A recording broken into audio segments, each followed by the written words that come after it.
Supreme court में सर्व सेवा संघ की याचिका खारिज होने के बाद रेलवे भवन के ध्वस्तीकरण में जुट गया है। शनिवार की सुबह रेलवे पुलिस व प्रशासन की टीम मौके पर पहुंची। इस दौरान लोगों ने प्रशासनिक कार्रवाई का जमकर विरोध किया और धरने पे बैठ गए। एडीएम सिटी के निर्देश पर पुलिस ने उन्हें हिरासत में ले लिया। मीडिया से बातचीत में रामधीरज जी ने बताया कि उन्हें ना तो पहले कोई नोटिस भेजी गई और ना ही पुलिस उन्हें कोई आदेश दिखा रही है। बस भवन खाली कराने का फरमान सुना दिया गया है। यह तानाशाही बर्दाश्त नहीं करेंगे। जब तक हम सभी जिंदा रहेंगे तब तक इस भवन का ध्वस्तीकरण नहीं होने देंगे, चाहे बुलडोजर हमारी छाती पर ही क्यों ना चली जाए। बाकी लोगों ने भी अपनी अपनी प्रतिक्रियाएं रखी। हाई कोर्ट गए थे, सुप्रीम कोर्ट गए थे। उन दोनों कोर्टों ने ये कहा कि आप सिविल कोर्ट में जाइए। हम उनके आदेश के निर्देश के अनुसार हम सिविल कोर्ट में आ गए। कल सिविल कोर्ट में सुनवाई होनी थी। दिन भर मजिस्ट्रेट साहब नहीं बैठे। हम लोग इंतजार करते रहे। हमारे 4, 5, 6 वकील भी बैठे थे। हम लोग भी 8, 10, 12 लोग थे, जिसमें ये सारे लोग थे। हम लोग वहाँ बैठे थे, लेकिन शाम तक बैठे नहीं, कोई निर्णय नहीं हुआ। अभी अचानक सवेरे जो है एसडीएम साहब, मजिस्ट्रेट, ये पूरी पुलिस फोर्स आ गई। हम लोग तो अपने काम में लगे हुए थे, ध्यान कर रहे थे, प्राणायाम कर रहे थे, एक्सरसाइज कर रहे थे।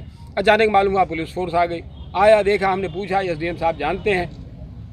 उन्होंने कहा नहीं, वो खाली करवाया जाएगा, आदेश है। हमने कहा क्या आदेश, दिखा दीजिए। उन्होंने कहा नहीं, हम आपको नहीं दिखाएंगे। हमने कहा मैं यहाँ का इंचार्ज हूँ। उन्होंने कहा नहीं, इससे नहीं, आप वकील साहब को बुलाइए। वकील साहब को हमने कहा ठीक है, मैं खड़ा हूँ। वकील साहब को बुलाया, वकील साहब आ गए हैं। तब तक ये सारा घरों में जा करके सबसे खाली करवा रहे हैं कि आप जो है खाली करिए, खाली करिए, खाली करिए। हमने कहा भाई आदेश तो दिखाई। 3 बार मैंने पूछा। जब मैंने थोड़ा सा वहाँ खड़े होकर के इतना ही कहा कि ठीक है भाई, हम यहाँ बैठते हैं, क्योंकि मेरा स्वास्थ्य भी अच्छा नहीं है। फिर दरोगा जी, वो साथी थे, वो पकड़ के ले आ गए। नहीं, आप चलिए। हमने कहा चलिए, कोई बात नहीं, आप जो आदेश करेंगे। फिर तब से हम आकर के यहाँ बैठे हुए। खैर, उनकी सज्जनता, उनको बहुत बहुत धन्यवाद कि उन्होंने, आप बैठिए, आपका स्वास्थ्य अच्छा नहीं है। तब से मैं बैठा हुआ। अभी जब हमारे सारे साथी आ गए हैं, लोग आ गए हैं, बस इतनी बात थी कि भाई हमारे वकील साहब आ गए हैं, उनको दिखा दीजिए। वो वकील साहब को भी नहीं दिखा रहे हैं। तो उसी पर हम लोग यहाँ बैठ गए। हम तो उधर ही बैठ रहे थे जहाँ धरने पर, वहाँ भी नहीं बैठने दिया। तब हम लोग यहाँ आकर के बैठ गए हैं। बस आप सब लोगों से प्रार्थना है, और जो हमारे पुलिस के लोग हैं, सब लोगों से हाथ जोड़ के प्रार्थना है कि मेरी साथी, सिविल कोर्ट से क्या हुआ कल? साथी कोई सुनवाई नहीं की उन्होंने। कल कोर्ट में बैठे ही नहीं। अगर सुनवाई हो गई होती, उन्होंने फैसला दे दिया होता, तो हम हाई कोर्ट जाते। लेकिन हम, जब हमें कोई आदेश मिला ही नहीं, तो हम आगे कैसे जाएं? भाई ये तो सामान्य प्रक्रिया है ना, वो देंगे हम जाए। क्योंकि उन्होंने यही कहा भाई आप वहाँ से पहले या तो आदेश आपको मिलेगा या आपका रिजेक्ट हो जाएगा, उसके बाद हमारे पास आइए। तो ठीक है, वो रिजेक्ट कर दें, फिर हम जाएंगे। लेकिन रिजेक्ट भी नहीं किया, हमें पता भी नहीं है, और उससे पहले ही जो है वो पुलिस फोर्स आ गई खाली करवाने के लिए। तो हमारा केवल इतना कहना है और इतना ही विरोध है कि भाई अगर आपने फैसला दे दिया हो वो बता दीजिए, अगर आपने रिजेक्ट किया हो वो बता दीजिए। हमको 1 दिन का समय दीजिए, हाई कोर्ट में जाने दीजिए। वहाँ अगर हाई कोर्ट भी रिजेक्ट कर देता है तो 1 दिन का और समय दे दिए, हमको सुप्रीम कोर्ट जाने दीजिए। सुप्रीम कोर्ट भी अगर रिजेक्ट कर देता है तो कोई नहीं, आप फिर इन सारे भवनों को कब्जा कर लीजिए। यहाँ जो लोग हैं उनको बुलडोजर के नीचे जमा दीजिए। जो भी आपको करना है कर लीजिए। मेरा नाम अरविंद अंजुम है और सर्व सेवा संघ के इस परिसर का मैं संयोजक हूँ और प्रकाशन का भी संयोजक हूँ। कागजात हमने कोर्ट में प्रस्तुत किए हैं। प्रशासन से भी आप लोग मिले थे क्या? प्रशासन से भी मिले हैं। किसको आपने? कमिश्नर को भी दिया था, डीएम को भी दिया था। परसों आप किसके नाम पे संबोधित? परसों हम लोगों ने ज्ञापन दिया था। न केवल ज्ञापन दिया था, हमारे प्रतिनिधियों ने जाकर वहाँ जो नक्शा है 1966 का और 67 में डीएम के बिहाफ पर हस्ताक्षर करके उसे हमने पब्लिकली एग्जिबिट किया। आप लोग सब लोग होंगे। अच्छा, ये बताइए कितनी इमारतें हैं यहाँ पर जिसके ऊपर आदेश आया है? कितनी इमारतें? कोई आदेश नहीं आया है। जो कार्रवाई की बात हो रही है, ये 3 मुख्य भवन है।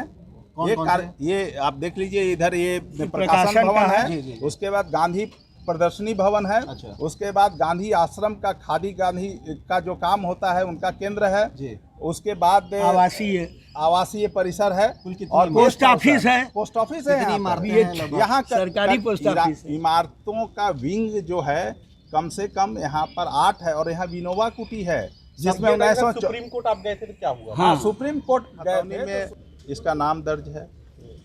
वैध है हमारी ये संपदा। किससे खरीदा था आपने? रेलवे, नॉर्दर्न रेलवे से हमने खरीदा था। ये कहते हैं पिटीशन में कि नॉर्दर्न रेलवे में कोई डिविजनल इंजीनियर का पोस्ट नहीं होता है, जिसने बैनामा किया है हमें। लेकिन जो नक्शा 1966 का निकला है, हम लोग एग्जिबिट कर सकते हैं पब्लिकली, उसमें डिविजनल इंजीनियर का सिग्नेचर है। इतना ही नहीं, उसमें डीएम की ओर से बिहाफ ऑफ डीएम इंडोर्स किया गया है 1966 और 67 में। तो हमारी जो संपत्ति है वो वैध है। हमारे पुरखों ने जिनके नाम लेकर लोग गर्व महसूस करते हैं, उनके द्वारा यह सेटलमेंट हुआ था। और ये आज जो हमारे ऊपर आरोप लगा रहे हैं कि रेलवे ज़मीन नहीं बेच सकती है, जो कोड है, वर्क्स कोड है, उसके 1035 से लेके खंड 10 का 1035 से लेके 1046 तक पढ़ लीजिए। उसमें रेलवे की जमीन सेटलमेंट दूसरे को ट्रांसफर सुप्रीम कोर्ट में सर क्या हुआ सर? हाँ, सुप्रीम कोर्ट से ने हमें ये कहा कि आप जो है कानून का जो ड्यू प्रोसेस है, आप लोअर कोर्ट के माध्यम से आप प्रोसेस में आइए। वो प्रोसीजर वो पहले से केस है। हाँ, तो आप लोअर कोर्ट आए फिर? हम नहीं, लोग नहीं, पहले से थे। हम लोगों ने 31 मई 2023 को यहाँ मुकदमा किया fast civil track court senior division civil में। ये मुकदमा दर्ज है ऑलरेडी। ये कल उसमें एप्लीकेशन सुबह दिया गया, वो बताइए। वो बता दिए। सामने विकल्प 2 हैं, एक सत्याग्रह, दूसरा कानून। हमारे वकील से बात हुई है। हमारे वकील, यहाँ के जो वकील हैं, यहाँ आए हुए थे, अधिवक्ता भुवन मोहन श्रीवास्तव। उनसे बात करने से इन लोगों ने इनकार कर दिया। कोई कागज़ दिखाने से, कोई ऑर्डर दिखाने से। हम लोगों ने डीजे को संबोधित करके अपना पत्र अभी जारी कर दिया है कि यहाँ पर इस तरह से कानून की ट्रेस पासिंग के